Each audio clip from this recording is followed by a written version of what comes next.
നൽകിക്കൊണ്ട് പ്രധാനമന്ത്രി ഡോക്ടർ മൻമോഹൻ സിംഗിന്റെ സ്വാതന്ത്ര്യദിന പ്രസംഗം. പാക് മണ്ണിനെ ഇന്ത്യക്കെതിരായ പ്രവർത്തനങ്ങൾക്ക് ഉപയോഗപ്പെടുത്താൻ പാകിസ്ഥാൻ അനുവദിക്കരുതെന്നും ഡോക്ടർ മൻമോഹൻ സിംഗ് പറഞ്ഞു. ചെങ്കോട്ടയിൽ നടന്ന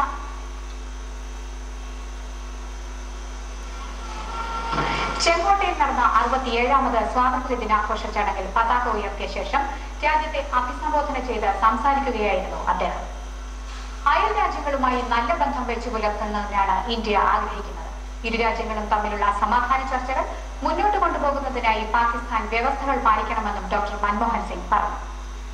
UPA ഗവൺമെന്റിന്റെ ഭരണ നേട്ടങ്ങൾ അക്കമിട്ട് നിരത്തിയ ഡോക്ടർ മൻമോഹൻ സിംഗ് ഗാന്ധിജിയുടെയും നെഹ്റുവിന്റെയും വീക്ഷണങ്ങൾക്ക് അനുസൃതമായി രാജ്യം പുരോഗതി കൈവരിച്ചിട്ടുണ്ടെന്ന് പറഞ്ഞു. ഇന്ത്യയിലെ 75% ഗ്രാമവാസികൾക്കും 81 കോടി ഇന്ത്യക്കാർക്കും പ്രയോജനം ലഭിക്കുന്നു. ഭക്ഷ്യസുരക്ഷാ ബിൽ ഉടൻ പാസാക്കാൻ കഴിയുമെന്നാണ് പ്രതീക്ഷിക്കുന്നതെന്നും പ്രധാനമന്ത്രി പറഞ്ഞു.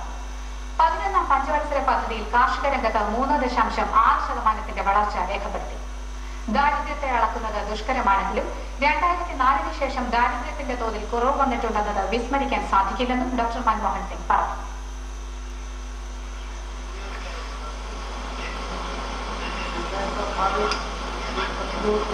പാകിസ്ഥാനെ ശക്തമായ താക്കീതുമായി രാഷ്ട്രപതി ശ്രീ പ്രണബ് മുഖർജി. അയൽ രാജ്യങ്ങളുമായി സൗഹൃദം പുലർത്താനുള്ള ഇന്ത്യയുടെ ശ്രമങ്ങൾക്കിടയിൽ അതിർത്തിയിൽ ആക്രമണങ്ങൾ ആവർത്തിക്കുകയാണെന്നും ക്ഷമയ്ക്ക് പരിധിയുണ്ടെന്നും രാഷ്ട്രപതി മുന്നറിയിപ്പ് നൽകി. 67ാമത് സ്വാതന്ത്ര്യ ദിനത്തോടനുബന്ധിച്ച് രാജ്യത്തെ അഭിസംബോധന ചെയ്ത് സംസാരിക്കുകയായിരുന്നു അദ്ദേഹം. രാജ്യസുരക്ഷ ഉറപ്പാക്കാനുള്ള നടപടികൾ കൈക്കൊള്ളും. രാജ്യത്ത് സാമുദായിക സൗഹാർദ്ദവും സമാധാനവും ഉറപ്പാക്കുന്നതിൽ ഓരോ തെരഞ്ഞെടുപ്പിനും പങ്കുണ്ട്. അടുത്ത വർഷത്തെ തെരഞ്ഞെടുപ്പ് സുസ്ഥിരമായ ഗവൺമെന്റിനെ അധികാരത്തിൽ കൊണ്ടുവരാനായി വിനിയോഗിക്കണമെന്നും രാഷ്ട്രപതി ആവശ്യപ്പെട്ടു. രാജ്യം നേരിടുന്ന വലിയ വെല്ലുവിളി അഴിമതിയാണെന്നും രാഷ്ട്രപതി നിരീക്ഷിച്ചു. രാജ്യസുരക്ഷയ്ക്ക് പല മേഖലകളിൽ നിന്നും വെല്ലുവിളി നേരിടുന്നുണ്ട്. നിങ്ങളുടെ തീരുമാനത്തിലാണ് രാജ്യത്തെ ജനാധിപത്യത്തിന്റെ ഭാവി എന്ന് പറഞ്ഞാണ് രാഷ്ട്രപതി സ്വാതന്ത്ര്യദിന സന്ദേശം അവസാനിപ്പിച്ചത്. അനാവശ്യ വിവാദങ്ങൾ വികസന പ്രവർത്തനങ്ങളെ തടസ്സപ്പെടുത്തുന്നുവെന്ന് മുഖ്യമന്ത്രി ശ്രീ ഉമ്മൻചാണ്ടി.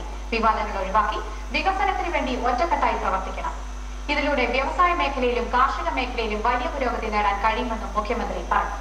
തിരുവനന്തപുരം സെൻട്രൽ സ്റ്റേഡിയത്തിൽ ദേശീയ പതാക ഉയർത്തിയതിനു ശേഷം പ്രസംഗിക്കുകയായിരുന്നു അദ്ദേഹം. ഭക്ഷ്യസുരക്ഷ, തൊഴിലുറപ്പ് തുടങ്ങിയ പദ്ധതികൾ പാവപ്പെട്ടവന്റെ പട്ടിണി മാറ്റാൻ സഹായിച്ചു. കേരളത്തിന്റെ അടിത്തറയായ വിദേശ ഇന്ത്യക്കാരുടെ പണത്തെ ആശ്രയിച്ച് അധികകാലം മുന്നോട്ടു പോകാൻ കഴിയില്ലെന്നും അദ്ദേഹം ചൂണ്ടിക്കാട്ടി. ആദിവാസികളുടെ ക്ഷേമത്തിന് പ്രത്യേക നടപടികൾ സ്വീകരിക്കും.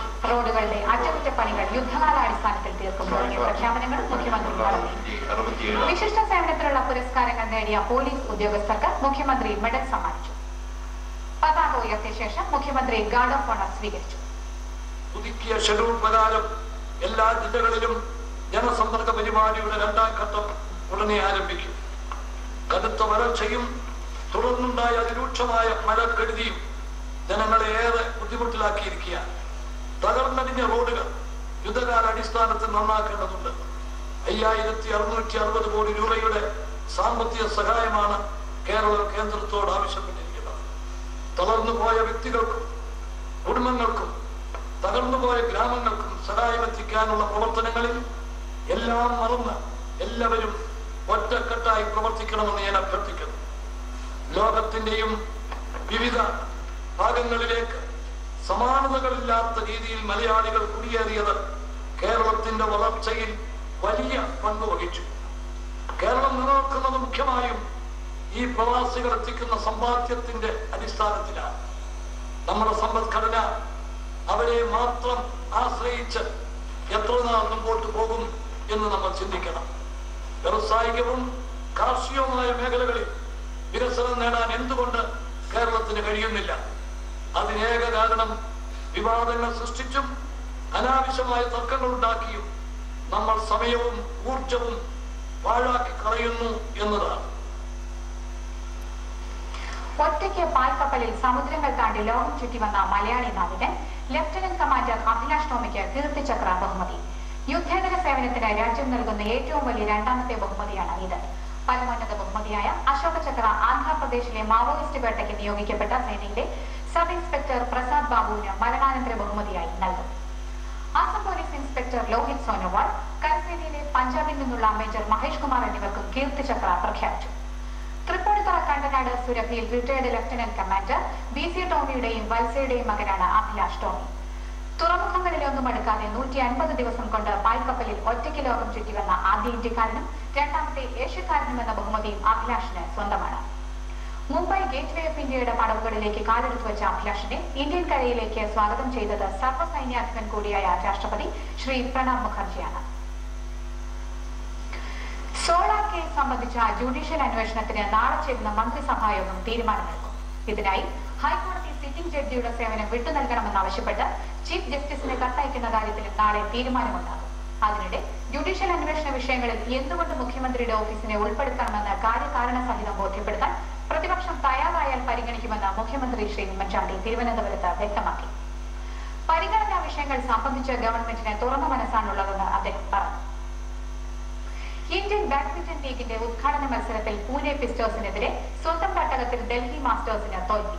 ആദ്യ പുരുഷ സിംഗിൾസും ഡബിൾസും നേടിയ ഡൽഹിക്കെതിരെ വനിതാ സിംഗിൾസിലും രണ്ടാമത്തെ പുരുഷ സിംഗിൾസിലും മിക്സഡ് ഡബിൾസിലും വിജയം കൈവരിച്ചാണ് പൂനെ അട്ടിമറി ജയം കരസ്ഥമാക്കിയത്. അശ്വിനി പൊന്നപ്പയും ജാലാഗുട്ടയും പരസ്പരം ഏറ്റുമുട്ടിയ നിർണായകമായ മിക്സഡ് ഡബിൾസാണ് പൂനെക്ക് വിജയം സമ്മാനിച്ചത്. വാശിയേറിയ മത്സരത്തിൽ പൂനെയുടെ അശ്വിനി പൊന്നപ്പ ഫിഷർ നെൽസൺ ജോഡി ഡൽഹിയുടെ ജ്വാലാഗുട്ട കീൻകിറ്റ് സഖ്യത്തെ 1-2 സെറ്റുകൾക്കാണ് പരാജയപ്പെടുത്തിയത്. സ്കോർ 21-19, 16-21, 11-3. 3-2 എന്ന സ്കോറിലുള്ള ഈ വിജയത്തോടെ പൂനെ ഒരു ബോണസ് പോയിന്റ് അടക്കം 4 പോയിന്റ് സ്വന്തമാക്കി. ഡൽഹിക്ക് 2 പോയിന്റ് കൊണ്ട് തൃപ്തിപ്പെടേണ്ടി വന്നു. പ്രധാന വാർത്തകൾ കഴിഞ്ഞു. ദൂരദർശൻ വാർത്തകൾക്ക് DD Malayalam.org സന്ദർശിക്കുക. വിശദമായ വാർത്തകൾ ഇനി 1 മണിക്ക്. നമസ്കാരം.